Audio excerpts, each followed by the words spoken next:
গাজায় হামাসের নিরস্ত্রীকরণ এবং বিনিময়ে ইসরায়েলের সেনা প্রত্যাহারের যে নতুন সমঝোতার কথা বৃহস্পতিবার প্রকাশ্যে এসেছে তা ইসরায়েলের রাজনৈতিক অঙ্গন ও গণমাধ্যমে ব্যাপক সংশয়ের মুখে পড়েছে।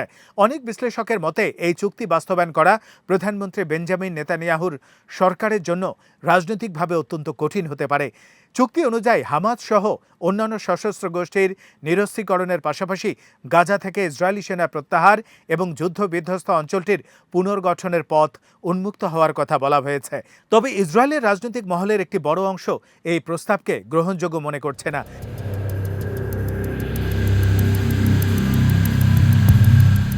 দেশটির কট্টর ডানপন্থী জাতীয় নিরাপত্তা মন্ত্রী ইতামার বেনগাভির চুক্তিটিকে সরাসরি অগ্রহণযোগ্য বলে মন্তব্য করেছেন।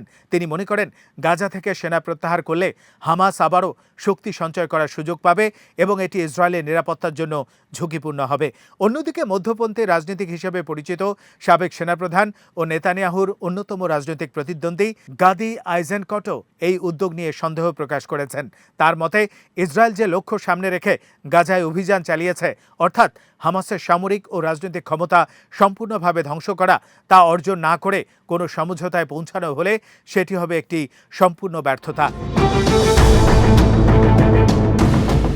এদিকে প্রধানমন্ত্রী বেঞ্জামিন নেতানিয়াহু এখনও প্রকাশ্য এ বিষয়ে কোনো মন্তব্য করেনি। তবে রাজনৈতিক বিশ্লেষকদের ধারণা, আসন্ন জাতীয় নির্বাচনকে সামনে রেখে তিনি অত্যন্ত সতর্ক অবস্থান নিয়েছেন।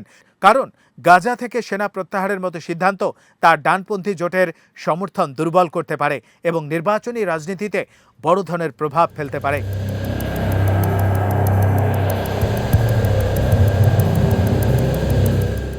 মার্কিন ইসরায়েলি জনমত জরিপ বিশেষজ্ঞ ও রাজনৈতিক পরামর্শক ডালিয়া শেলডিন আল জাজিরাকে বলেছেন, বর্তমান রাজনৈতিক বাস্তবতায় গাজা থেকে ইসরায়েলের সম্পূর্ণ প্রত্যাহার প্রায় কল্পনাতীত। তার মতে নির্বাচনের আগে এমন পদক্ষেপ নেওয়া নেতানিয়াহুর জন্য রাজনৈতিকভাবে অত্যন্ত ঝুঁকিপূর্ণ।